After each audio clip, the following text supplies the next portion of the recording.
देखो ये इकोनॉमिक्स का चैप्टर है पीपुल एज रिसोर्स। ठीक है, इसमें क्या बताया गया है कि जो जनसंख्या है किसी भी जगह का पॉपुलेशन है उसमें जो लोग रहते हैं वो क्या है, पीपुल जो रहते हैं वो उसका रिसोर्स का काम करते हैं। ठीक है, आ गया है, वो भी आ गया है।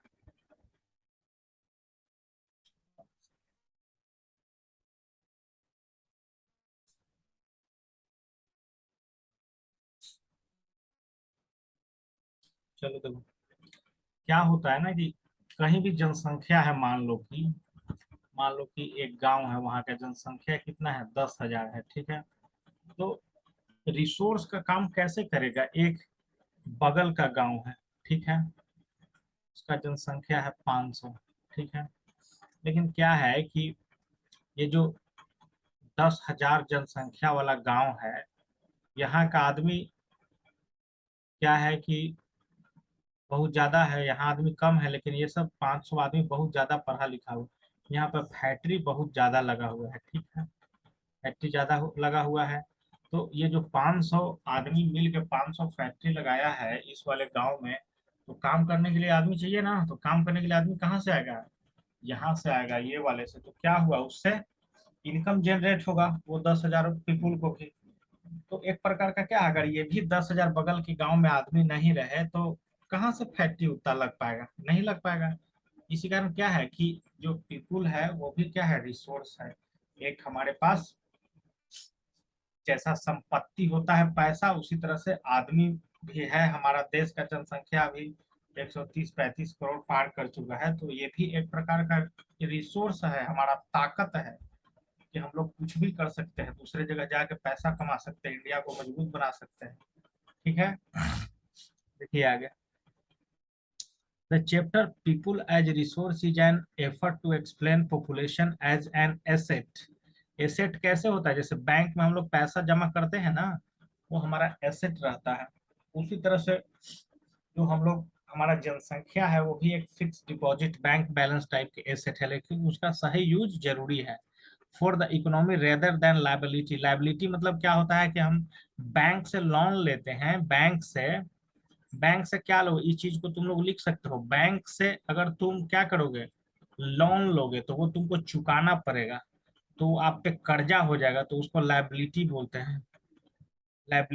हैं। और बैंक में अगर पैसा आपका फिक्स डिपॉजिट किया हुआ है, फिक्स किया हुआ है, तो वो क्या हो गया, आपका एसेट हो गया। समझ गया ना, आपका एसेट हो गया। लेकिन बैंक के लिए देखिए, बैंक के नजर से देखोगे तो क्या होगा, बैंक अपना पैसा आपको दिया है लोन के फॉर्म में, तो बैंक का एसेट ये हो गया। और बैंक का लाइबिलिटी, बैंक में आपका पैसा फिक्स है तो बैंक का लाइबिलिटी ये हो गया, क्योंकि ये फिक्स पैसा तो बैंक वाले को लौटाना पड़ेगा ना, कस्टमर को। तो ये थोड़ा सा समझ में आएगा कि बैंक के लिए, जो कस्टमर के लिए एसेट है वो बैंक के लिए लाइबिलिटी क्यों हो गया, और जो कस्टमर के लिए लाइबिलिटी है वो बैंक के लिए एसेट क्यों हो गया। ये चीज समझ में आया क्या, एसेट और लाइबिलिटी, ये सब इकोनॉमिक्स का ही टर्म है, बहुत ज्यादा यूज होगा आगे चल। ये समझ में आया, बैंक, लोन, एसेट, लाइबिलिटी। देखो एक बार और समझा देते हैं। बैंक से बैंक से तुम क्या करोगे, बैंक में हम लोग पैसा अपना जमा करते हैं ना फिक्स, बैंक में हम लोग अपना पैसा फिक्स करते हैं, तो वो हमारा जो फिक्स पैसा है वो क्या है, एसेट है। ठीक है, और बैंक से यदि हम लोन लेंगे तो वो हमको चुकाना पड़ेगा, तो हमारा लाइबिलिटी है। ठीक है, समझ गया ना। उसी तरह लेकिन बैंक में जो पैसा फिक्स है वो कस्टमर का है, तो बैंक के लिए जो ये है लायबिलिटी का काम करेगा। लेकिन बैंक जो पैसा कस्टमर को देता है वो उससे फिर लेगा वापस, तो वो उसका एसेट का काम करेगा। समझ गया ना, समझे कि नहीं, थोड़ा सर्दी हो गया हमको। समझ गया कि नहीं समझ गया इसको, एसेट और लायबिलिटी। एक क्वेश्चन लिख लो तो यहीं पे, इसको करके लाना घर से। Difference between difference between asset and liability with example. Question को लिख लो, होमवर्क में करके लाना। Difference between asset and liability with example, इसको गूगल पे सर्च करना, जो भी समझ में आए उसको नोट बनाना है और उसको करके आना है। समझ गए? तब इकोनॉमिक समझ में आएगा। समझ गए ना? चलिए नेक्स्ट। नेक्स्ट लाइन में देखो क्या बोल रहा है। Population become human capital when there is investment made in the form of education, training, medical care. In fact, human capital is a stock of a skill and productive knowledge embodied in them। मतलब क्या बोल रहा है कि हमारा मतलब क्या है, पॉपुलेशन हमारे पास पैसा के समान है, कैपिटल के समान है। हम बता दिए है कैपिटल यहाँ पे यूज हुआ है पैसा के फॉर्म में।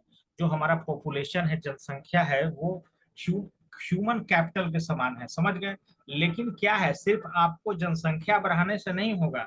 जनसंख्या बढ़ा रहे हो तो उसको अच्छा एजुकेशन दीजिए, अच्छा ट्रेनिंग दीजिए, उसको अच्छा हेल्थ सर्विस दीजिए। समझ गए ना? उसका स्किल डेवलपमेंट कीजिए, उसका प्रोडक्टिव नॉलेज बढ़ाइए ताकि नासा टाइप का साइंटिस्ट इंडिया में पैदा हो। तब जाके जनसंख्या आपका पैसा के समान हो जाता है। ऐसा नहीं है कि जनसंख्या बहुत हो गया और यहाँ का आदमी पढ़ा लिखा नहीं है उतना, तो अमेरिका में जॉब मिलेगा ये सब गूगल गूगल माइक्रोसॉफ्ट फेसबुक वगैरह में? नहीं मिलेगा। इस कारण ह्यूमन में अगर सही तरीका से इन्वेस्टमेंट होगा, उसका एजुकेशन पे, हेल्थ पे अच्छा ट्रेनिंग दिया जाएगा, तो क्या होगा, जैसे इंडियन आर्मी है उसको अच्छा अगर ट्रेनिंग मिलेगा तो भारत सुपर पावर बन जाएगा। समझे कि नहीं? तो ये पैराग्राफ का मतलब समझ में आ गया होगा। Next paragraph.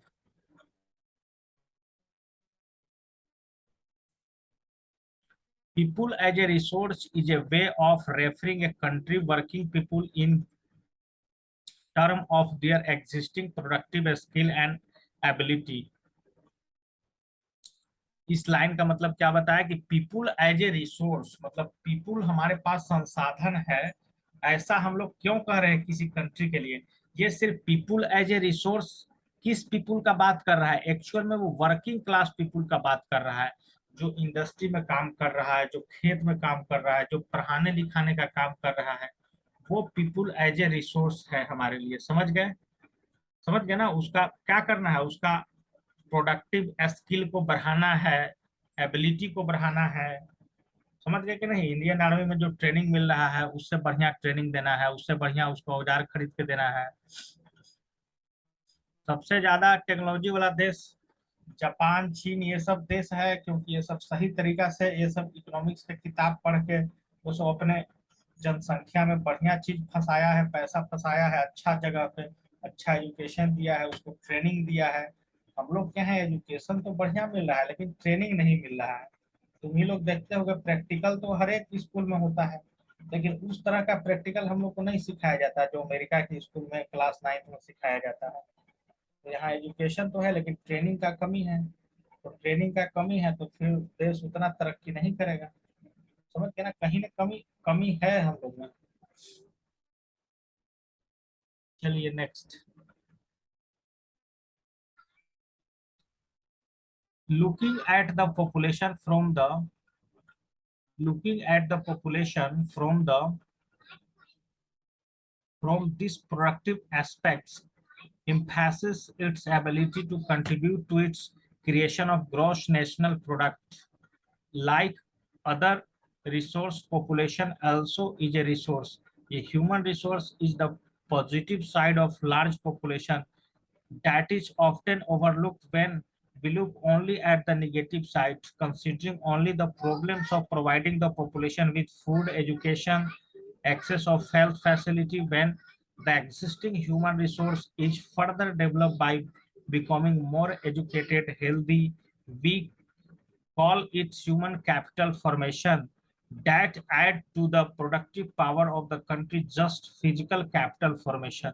देखिए यहाँ पे ये पूरे पैराग्राफ में क्या बताया कि जैसे हमारे पास ह्यूमन का जनसंख्या ज्यादा है इंडिया में, जैसे कि ज्यादा है, तो हम लोग क्या देखते हैं कि इसका निगेटिव साइड के बारे में ज्यादा सोचते हैं कि इतना ज्यादा जनसंख्या है तो खाना कैसे अच्छा खिलाएंगे, मतलब कैसे, मतलब गरीबी दूर होगा, कैसे हम लोग को सबको खाना देंगे, कैसे हम लोग सबको हेल्थ फैसिलिटी देंगे, सब हमको कैसे हम इसको, मतलब हम लोग क्या चाहते हैं, रोकना चाहते हैं। लेकिन हम लोग इसके अगर पॉजिटिव साइड पे बल दें, अच्छा शिक्षा दें, अच्छा एजुकेशन दें, अच्छा ट्रेनिंग दें, तो क्या हो जाएगा, वही हमारा जो ह्यूमन कैपिटल है, ह्यूमन कैपिटल है ना हमारे पास, वो किस में बदल जाएगा, ह्यूमन कैपिटल में बदल जाएगा। जो ह्यूमन रिसोर्स है हमारा, ह्यूमन रिसोर्स कहने का मतलब क्या होता है, जो जनसंख्या है हमारे पास 18 साल से ऊपर के आदमी का या औरत का, वो ह्यूमन कैपिटल फॉर्मेशन में बदल जाएगा। और जिसके पास ह्यूमन कैपिटल तगड़ा हो गया, वो कंट्री क्या हो जाएगा, फिजिकली पावरफुल हो जाएगा, फिजिकल कैपिटल फॉर्मेशन हो जाएगा अपने आप। भारत का अगर जिस दिन कोई बच्चा फेसबुक जैसा ऐप बना दिया, एप्पल जैसा मोबाइल बना दिया, जिस दिन यहाँ का बिजनेसमैन, उस दिन क्या हो जाएगा, सिर्फ भारत में पैसा ही नहीं रहेगा, ह्यूमन कैपिटल फॉर्मेशन ही नहीं होगा, फिजिकल कैपिटल फॉर्मेशन हो जाएगा, ताकतवर भी देश हो जाएगा अपने आप। समझ गए कि नहीं समझे।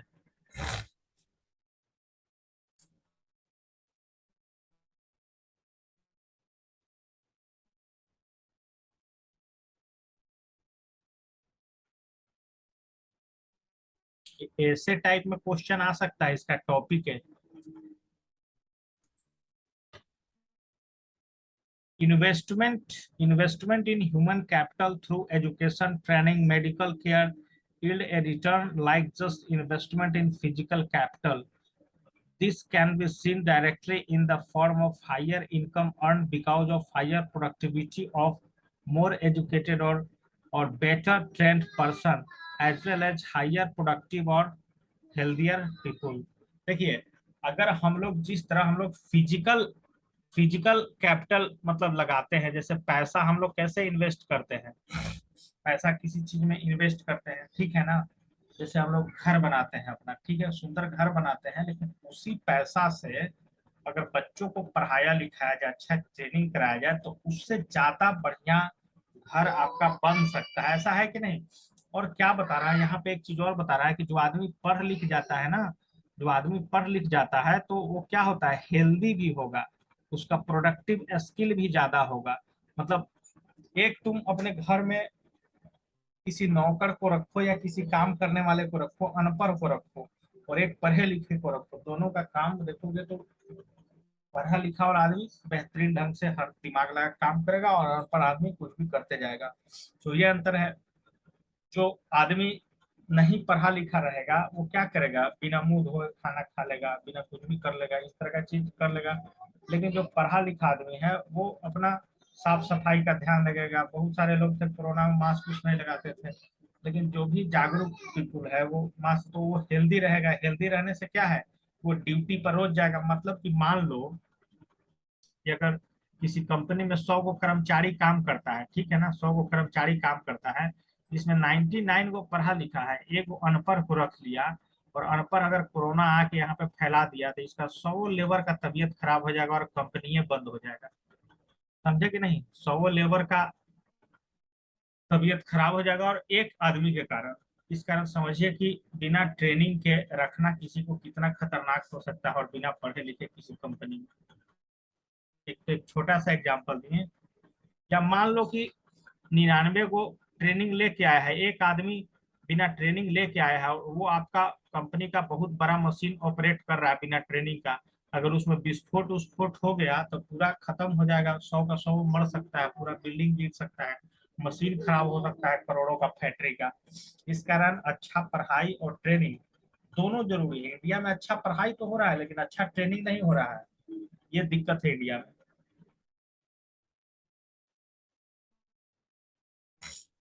नेक्स्ट पैराग्राफ, क्या बोल रहा है। India Green Revolution is a dramatic example of how the input of greater knowledge in the form of improved production technology can rapidly increase the production of scarce land resources. India IT revolution is striking instances of how the importance of human capitals come to acquire a higher position than the material plant and machinery. देखिए क्या बोल रहा है, जैसे green revolution किसके बारे में है? ग्रीन रेवोल्यूशन एग्रीकल्चर के बारे में है। जब भारत 1947 में आजाद हुआ तो यहाँ पे क्या होता था, खेती बाड़ी उतना ज्यादा नहीं होता था। मतलब हम लोग धान 10 बीघा में रोपे ना, 10 बीघा में धान रोपे तो हुआ मतलब कि 100 मन धान हुआ, ठीक है, 100 मन धान हुआ। और खाने वाले आदमी बहुत ज्यादा है, जरूरत हम लोग को 200 मन का है भोजन चलाने के लिए। तो हम लोग को अमेरिका से खरीदना पड़ता था, अमेरिका और रसिया से खरीदना पड़ता था, खरीद के तब 200 मन हमारा कोटा कंप्लीट होता था। लेकिन ग्रीन रेवोल्यूशन के बाद क्या हो गया कि 10 बीघा में हम लोग 1000 मन कर दे रहे हैं ऊपर। अब हम लोग के पास 500 मन एक्स्ट्रा है जो हम लोग बेच सकते हैं दूसरे देश को। जैसे श्रीलंका में अभी भूखमरी छाया हुआ था तो भारत से सब गेहूं हो गया है, समझे कि नहीं? तो ग्रीन रेवोल्यूशन कैसे आया एग्रीकल्चर में? ग्रीन रेवोल्यूशन आया, हम लोग टेक्नोलॉजी को सीखे कैसे ट्रैक्टर का यूज करना। 1947 में भारत में कोई ट्रैक्टर नहीं, बैल हल जोताता था। सब पंजाब उजाब का किसान सब रसिया उसिया से सरकार लाया, ट्रैक्टर वगैरह चलाना सीखा, सब बढ़िया प्रकार का बीज का रोपना उपना सीखा, सब समझ गए ना, बढ़िया टेक्नोलॉजी का यूज करके सब वहाँ पे इरिगेशन सिस्टम, इरिगेशन मतलब खेत पटाने का सिस्टम वहां पे लाया गया।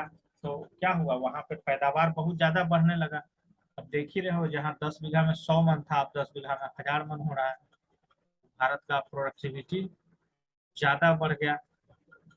उसी तरह से क्या बोल रहा है कि उसी तरह से हम लोगों को मतलब ह्यूमन में भी इसी तरह से कुछ करना चाहिए, है ना। जैसे आईटी के सेक्टर में भारत का बहुत ज्यादा वर्चस्व है। जितना भी टॉप कंपनी का सीईओ देखोगे, एप्पल का, गूगल का, मतलब एप्पल का तो नहीं, गूगल का, माइक्रोसॉफ्ट का, सबका इंडियन सीईओ है। तो क्या है, हम लोग को अच्छा रिजल्ट भी मिल रहा है अगर इन्वेस्टमेंट आईआईटी के फॉर्म में किए हैं तो।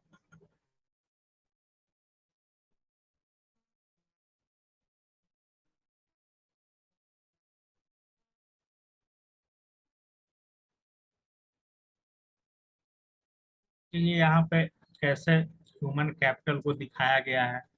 जैसे हम में से ही क्या है, हम लोग का जनसंख्या है, उसी में से कोई डॉक्टर बना हुआ है, कोई टीचर बना हुआ है, समझ गए ना, कोई इंजीनियर बना हुआ है, कोई यहाँ पे दर्जी बना हुआ है, बहुत सारा चीज है इस तरह का। तो यही हमारा ह्यूमन कैपिटल है, समझ गए कि नहीं? बढ़िया ट्रेनिंग देंगे। जैसे कहीं कहीं गांव में देखोगे ना कि वहाँ डॉक्टर का कमी रहता है, क्यों कमी रहता है? क्योंकि कोई गांव का डॉक्टरी करता ही नहीं है। तुम लोग 2 मिनट रुको तो हम आते हैं।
तो अभी तक का सब बात तुम लोग को समझ में आया कि नहीं समझ में आया? अभी तक का जो भी चीज पढ़ाया गया समझ में आया कि नहीं?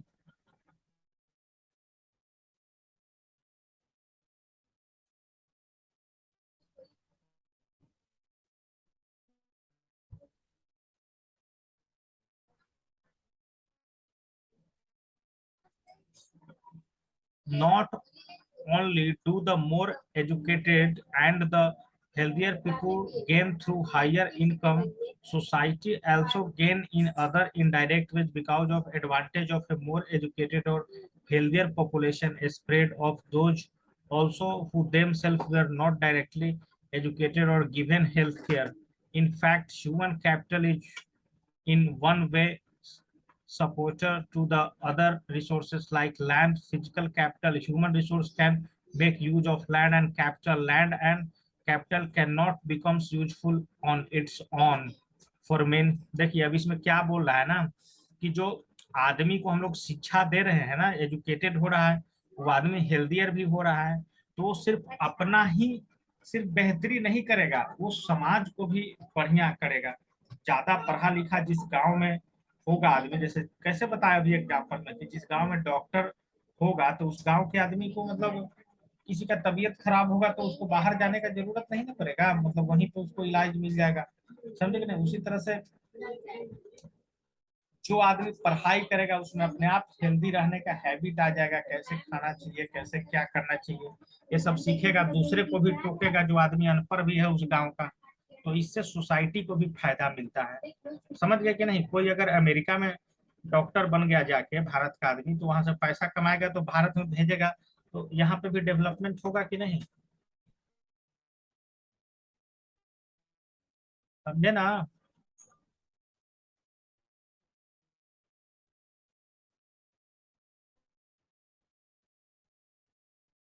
देखिए अब एक चीज और बता रहा है कि किसी भी बिजनेस को चलाने के लिए, जैसे तुम लोग बिजनेसमैन बनना चाहोगे, कोई बिजनेस स्टार्ट करना चाहोगे ना, तो तुम्हारे पास तीन चार चीज होना जरूरी है। लैंड मतलब होता है जमीन, कैपिटल मतलब होता है पैसा, लेबर मतलब होता है आदमी। समझ गए ना? एक आपका हो जाएगा इंटरप्रेन्योरशिप या बिजनेसमैन, इसको बोल लीजिए। मतलब ये आदमी बिजनेस करना चाहता है, इसके पास तीन चीज होना चाहिए: लैंड, लेबर और कैपिटल। पैसा होना चाहिए, जमीन होना चाहिए, लेबर होना चाहिए, तब ना ये आदमी बिजनेस में दिमाग लगाएगा कि उस जमीन पे क्या करना चाहिए। क्या उसमें कॉलेज खोलना चाहिए, क्या उसमें फैक्ट्री लगाना चाहिए। फैक्ट्री अगर बैठेगा तो उसमें लेबर काम करेगा, लेबर काम करेगा ना जी उस फैक्ट्री में, लेबर काम करेगा तो जो पैसा हम इन्वेस्ट किए, कैपिटल मतलब पैसा, उसको पैसा देंगे तो लेबर का घर परिवार भी चलेगा, उसका बच्चा भी पढ़ेगा दूसरे जगह प्राइवेट स्कूल में जाके, वहां से पढ़ेगा, फिर वहां से भी बिजनेसमैन तैयार होगा। इसी तरह से देश चलता रहता है आगे की तरफ। इसके लिए क्या होना चाहिए? देश के आदमी में इंटरप्रेन्योरशिप का माइंडसेट होना चाहिए। इंटरप्रेन्योर बोलते हैं बिजनेस जो खड़ा करना चाहता है आदमी। समझ गया ना? जैसे अभी फिजिक्स वाला अभी कोचिंग यूनिवर्सिटी में एंटरप्रेन्योर उसी को बोलते हैं, नया नया मतलब अभी खड़ा हुआ है तो बिजनेसमैन ही कहलाएगा। समझे कि नहीं? बहुत लोगों को रोजगार दे रहा है, रोजगार दे रहा है कि नहीं, बहुत सारा मतलब जमीन भी खरीद रहा है, अपना बिल्डिंग बना रहा है, कैपिटल फॉर्मेशन कर रहा है। समझे कि नहीं?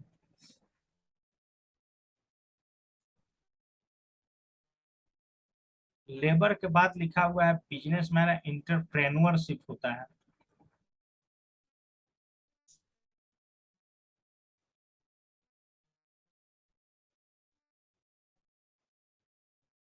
चलिए, for many decades in India, large population has considerably a liability rather than the asset. India में बहुत दशक तक जो जनसंख्या इतना ज्यादा था वो भारत पे बोझ बना हुआ था, वो लाइबिलिटी बना हुआ था, उससे कुछ फायदा नहीं था। क्योंकि क्या था, भारत में पहले क्या था, जमीनें ज्यादा, मतलब खाने वाले लोग ज्यादा हैं, कमाने वाले लोग कम हैं। समझिए ना क्यों रोजगार नहीं मिल रहा है?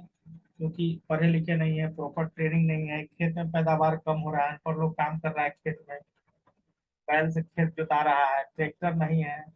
तो ये सब जनसंख्या उस समय हमारा लाइबिलिटी था, एसेट नहीं था, बोझ बना हुआ था। लेकिन बाद में क्या है, उसमें इन्वेस्ट किए हम लोग एजुकेशन और हेल्थ पे, इंडस्ट्रियल ट्रेनिंग दिए, एग्रीकल्चरल वर्कर को मॉडर्न टेक्नोलॉजी सिखाएं। देख रहे हो ना आजकल हार्वेस्टिंग में एक ही दिन में कैसे पूरा धान काट लेना है ना? अब तो मतलब धान रोपनी हो रहा है तो अब तो मशीन आ गया है धान रोपने का, गन्ना रोपने का। ये सब टेक्नोलॉजी का यूज करके हम लोग कितना सारा पैदावार कर दे रहे हैं। तो ऐसा ऐसा चीज हो जा रहा है कि बिना सीजन को वो चीज अब उग सकता है, ऐसा ऐसा टेक्नोलॉजी है कि। समझे कि नहीं? तो यहाँ तक क्लियर है। तो हमारा टॉपिक क्या था? People as a resource. तो पीपुल एज ए रिसोर्स कब होगा? जब हम लोग इसको क्या करेंगे, अच्छा एजुकेशन और अच्छा हेल्दी स्वास्थ्य देंगे, तब जाके होगा हमारा पीपुल एज ए रिसोर्स। और रिसोर्स होगा तो ये हमारा एसेट का काम करेगा, लाइबिलिटी का काम नहीं करेगा, एसेट का काम करेगा। हम लोग अच्छा इंजीनियर, डॉक्टर पूरे वर्ल्ड को दे सकते हैं।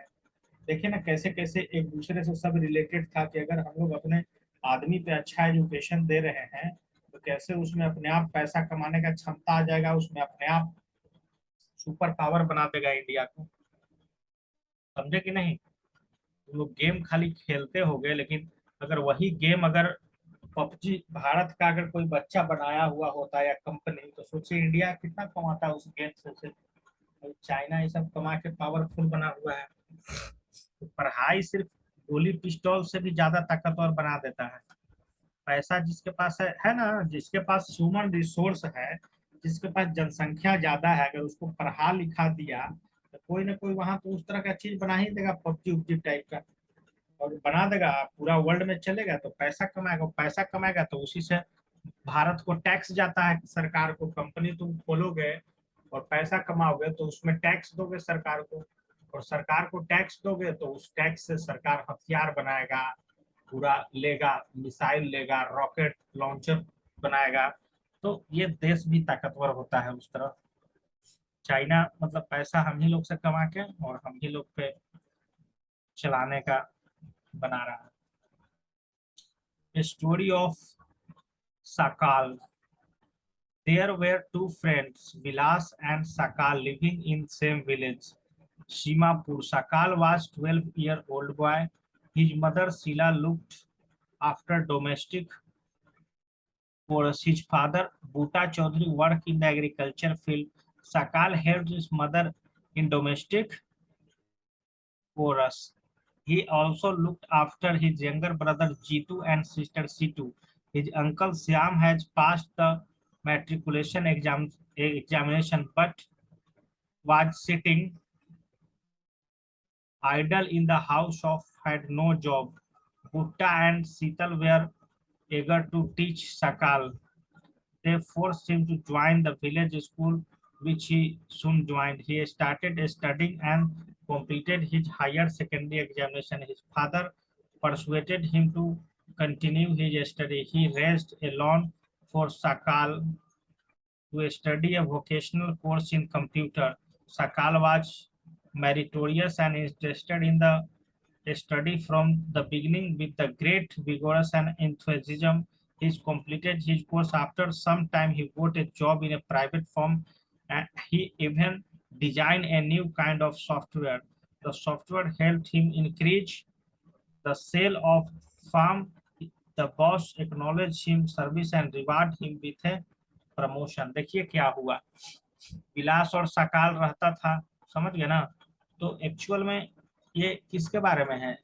एक्चुअल में सकाल के बारे में है, कि देखिए कैसे मतलब होता है, सोच बदलता है। सकाल के बारे में है कि उसका पिता खेती बाड़ी में काम करता है, उसकी मम्मी भी घर में काम करती हैं, तो उसकी बुआ हुआ वो सब उसको पढ़ाती लिखाती है। उसके चाचा जो है अंकल, मैट्रिकुलेशन का एग्जामिनेशन पास किए हैं, लेकिन उनके पास जॉब नहीं है क्योंकि वो आगे का पढ़ाई नहीं किए हैं। ये बच्चा आगे का पढ़ाई करता है, लोन इसका फादर लिया के देता है, तो उसको बढ़िया से पढ़ाई करता है कंप्यूटर साइंस का, तो उसको नौकरी लगता है। नौकरी लगता है, एक सॉफ्टवेयर भी डिजाइन करता है, जिससे कंपनी को बहुत फायदा होता है, तो बॉस इसको प्रमोशन भी दे देते हैं। समझ गए ना? तो स्टोरी ऑफ सकाल कैसे कैसे रिलेटेड। तो घर घर का गरीबी भाग जाएगा।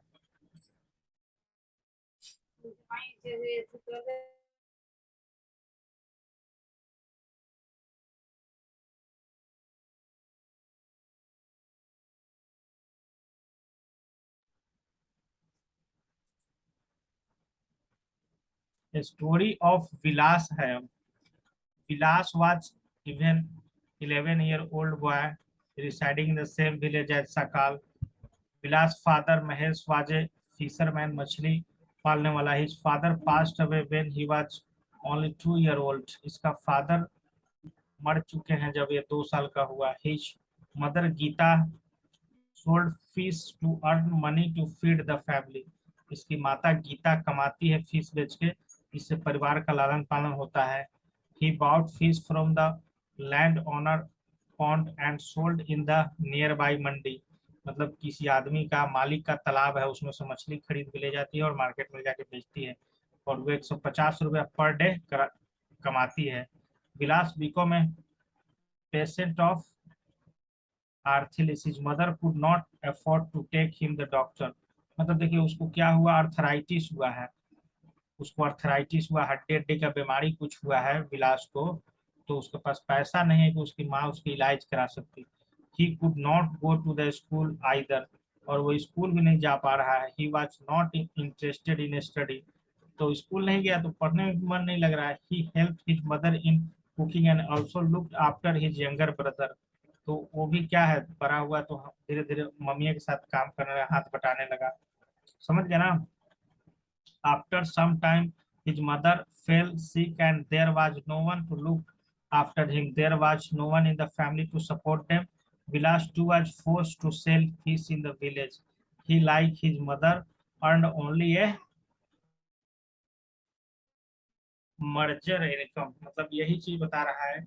इसका पहले फादर मछली बेचता था, पैसा कुछ पढ़ाई में खर्चा किया नहीं अपना, फिर वो 2 साल का था तो वो डेथ कर गया, तो फिर मदर मछली बेचने लगी, वो भी उस उतना पैसा नहीं था, इसको अर्थराइटिस हो गया तो इलाज नहीं हो पाया, जिससे वो स्कूल नहीं जाने लगा। स्कूल नहीं जाने लगा तो वो अपने हाथ बटाने लगा मम्मी के काम में, और जब मम्मी का तबीयत खराब हो गया तो वो खुदे अब मछलियाँ सिर्फ बेचने लगा। एक देखे, एक था सकाल का, उसका मदर और फादर दोनों मिलके उसको पढ़ाया लिखाया। ठीक है ना, तो आज का क्लास यहीं तक होगा, कल फिर करेंगे आगे कंटिन्यू।